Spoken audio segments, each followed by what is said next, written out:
The morning sun filtered through the glass walls of Sterling Media Corporation, casting long shadows across the polished marble floors.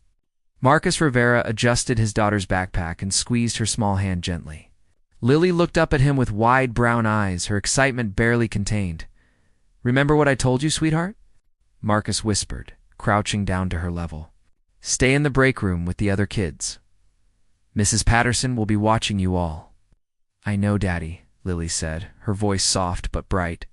"It's bring your child to work day. I promise I'll be good." Marcus kissed her forehead, his heart swelling with love and worry. Ever since Sarah died 2 years ago, every moment with Lily felt precious and fragile. The heart condition she'd inherited from her mother made him constantly vigilant. He watched as she skipped toward the designated children's area, her pink sneakers lighting up with each step. The day began normally enough. Marcus worked in the design department on the 14th floor, finalizing layouts for the company's new advertising campaign. He checked his phone periodically, a habit he couldn't break. Each time, relief washed over him when there were no emergency calls from Mrs. Patterson. Around 2 in the afternoon, everything changed. Marcus had just sent his final mock-ups to the senior team when he heard a commotion in the hallway. Children's voices mixed with adult ones, some excited, some uncertain. He stepped out of his cubicle and froze. Alina Frost stood in the corridor, her platinum hair pulled back severely, her gray suit immaculate. The CEO rarely descended from her penthouse office, and when she did, people scattered like leaves before a storm. She was touring the floor with potential investors, 3 men in expensive suits trailing behind her. The children from the break room had apparently wandered out, drawn by curiosity. They stood in a cluster near the water cooler, Mrs. Patterson trying to herd them back. Lily stood slightly apart from the group, staring at a large painting on the wall, her small fingers reaching up toward it. "This floor houses our creative department," Alina was saying to the investors, her voice clipped and professional. "We've increased productivity by 37% this quarter alone." She gestured broadly, walking forward without looking down. Lily stood directly in her path, still mesmerized by the painting. "Move," Alina said sharply. Lily didn't hear her. Lost in her own world of colors and shapes, Elena's hand shot out, gripping Lily's shoulder and physically pushing her aside. Not violently, but firmly, dismissively, as if moving an obstacle. Lily stumbled, catching herself against the wall, her eyes wide with shock and hurt. Marcus saw it happen in slow motion, his daughter's small body jerking sideways, her face crumpling. The way she clutched her chest, the gesture she always made when she was scared or upset, the gesture that always made his heart skip because of her condition. Something inside him snapped. He crossed the distance in seconds, moving between Alina and his daughter with the protective instinct of every parent who has ever feared for their child. He didn't raise his voice. He didn't need to. The words came out cold, controlled, and absolutely final. "Touch my kid again, and you're done." The hallway went silent. Conversations stopped mid-sentence. Keyboards ceased clicking. Even the air conditioning seemed to hold its breath. Alina Frost turned slowly, her ice-blue eyes finding Marcus for the first time. She was used to fear, to deference, to people backing down. She raised one perfectly sculpted eyebrow. "Excuse me?" Her voice could have frozen fire. Marcus didn't flinch.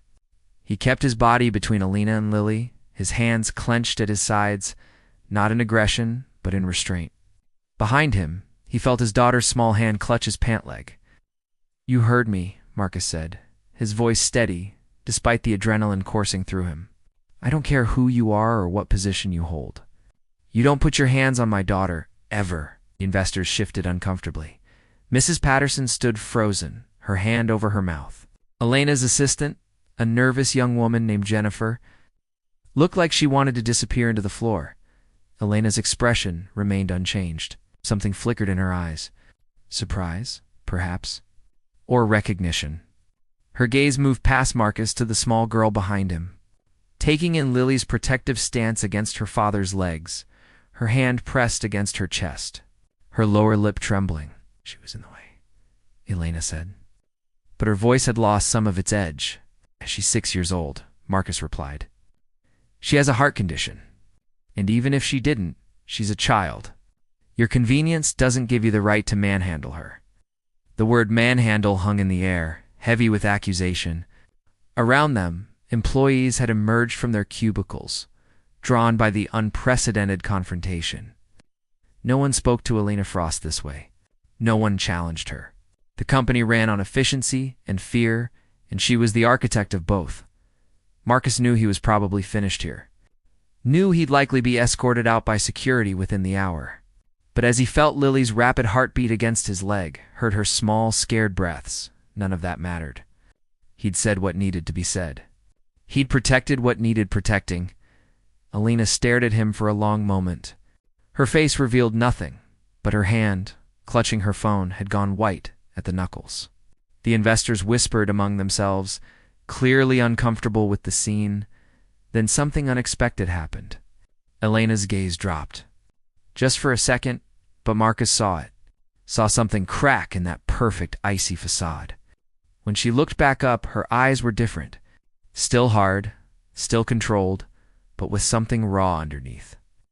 "The tour is postponed," she announced to the investors. Without another word, she turned and walked toward the elevators, her heels clicking against the floor like gunshots. Her assistant scrambled to follow. The floor erupted in whispers the moment the elevator doors closed. Marcus ignored them all. He turned and knelt down, pulling Lily into his arms. "Are you okay, sweetheart?" he whispered. She nodded against his shoulder, but he felt her trembling. "I'm sorry, Daddy, I didn't mean to be in the way." "You weren't in the way," Marcus said fiercely. "You were exactly where you should be. Don't ever apologize for existing, Lily. Not to anyone." The thongy Elena Frost stood in her penthouse office, the city sprawling beneath her like a kingdom of glass and steel. The investors had left, rescheduling for another day. She'd made polite excuses, maintained her professional mask. But now, alone, that mask was cracking. Her hands shook as she poured herself water. The glass slipped, shattering against the desk, water spreading across important documents. She didn't move to clean it up. Instead, she stood there, staring at her reflection in the window, seeing not the powerful CEO, but someone else entirely. A girl, 13 years old, standing in a hospital corridor while doctors explained that her baby sister wouldn't make it, explaining that the heart condition they'd hoped she'd outgrow had won. That Sophia, sweet little Sophia with her bright laugh and endless questions, was gone. Elena had built her empire on control. If she controlled everything, managed every detail, demanded perfection, then nothing could go wrong. She could prevent loss through sheer force of will and meticulous planning. For 20 years, that philosophy had worked. Sterling Media had grown into an industry giant under her leadership. But today, graphic designer with tired eyes and protective fury had shown her something she'd been avoiding. She'd become the thing she'd once feared. The person so focused on efficiency and results that a child became an obstacle instead of a human being. The memory of Lily's face, shocked and hurt, haunted her. The way the small hand had pressed against her chest. Elena knew that gesture. Sophia used to do the same thing. She sat down heavily in her chair, ignoring the water dripping onto her expensive carpet. Her phone buzzed with messages from her assistant, from department heads, from board members who'd heard about the incident. She ignored them all. Instead, she opened her computer and pulled up Marcus Rivera's employee file. 32 years old, widowed, single father, exemplary performance reviews, never missed a deadline, never complained. The file noted his daughter's medical condition in the emergency contact section. Elena closed her eyes. This man worked full-time, raised a child with a serious health condition alone, and still produced excellent work. And she'd pushed his daughter aside like an inconvenient piece of furniture. She made a decision. The next morning, Marcus arrived at work expecting to find a termination letter on his desk. Instead, he found Elena Frost waiting in the lobby of his floor. She looked different somehow. Still impeccably dressed, still commanding, but her expression was softer, uncertain. "Mr. Rivera," she said formally. "May I speak with you? In private?" His coworkers watched with barely concealed curiosity as he followed her to a conference room. She closed the door and turned to face him. For a long moment, neither spoke. "I owe your daughter an apology," Alina said finally. "And you. What I did was unacceptable." Marcus crossed his arms, waiting. He'd expected many things, but not this. "I had a sister," Alina continued, her voice quieter now. "Sophia. She died when she was 7. Heart condition. I was supposed to be watching her that day, but I was busy with a school project. Too busy to notice when she started feeling sick.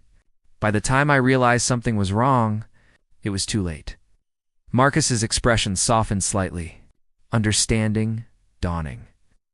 "I built this company on the idea that if I controlled everything, if I maintained perfect efficiency, I could prevent tragedy through sheer discipline," Alina said. "But yesterday, I realized I'd become something I never wanted to be. Someone who sees people as obstacles instead of humans. Someone who might have become the very thing that cost my sister her life. A person too busy to care." She moved to the window, her back to him. "I don't expect forgiveness. But I want to do better. Starting now.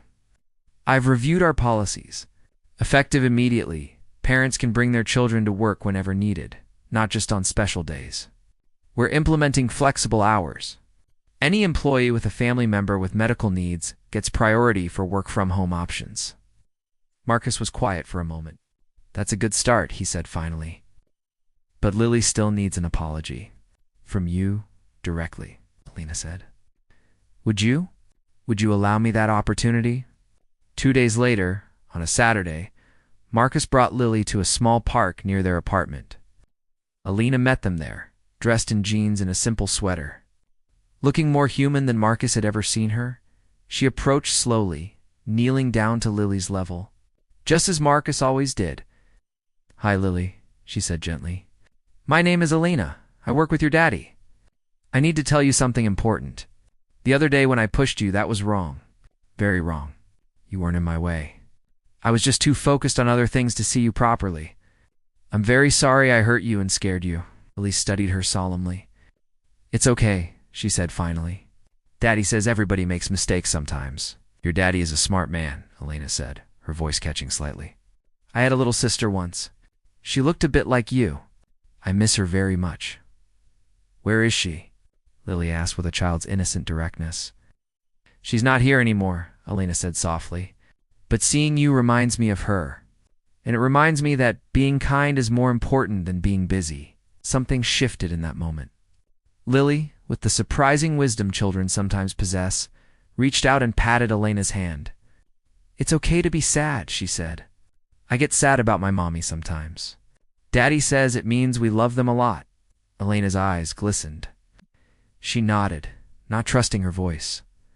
Over the following weeks, Sterling Media transformed.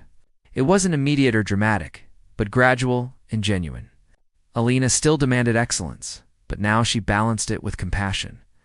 She learned employees' names, asked about their families, created spaces for humanity within the corporate structure, and sometimes, on quiet afternoons, Lily would visit her father at work.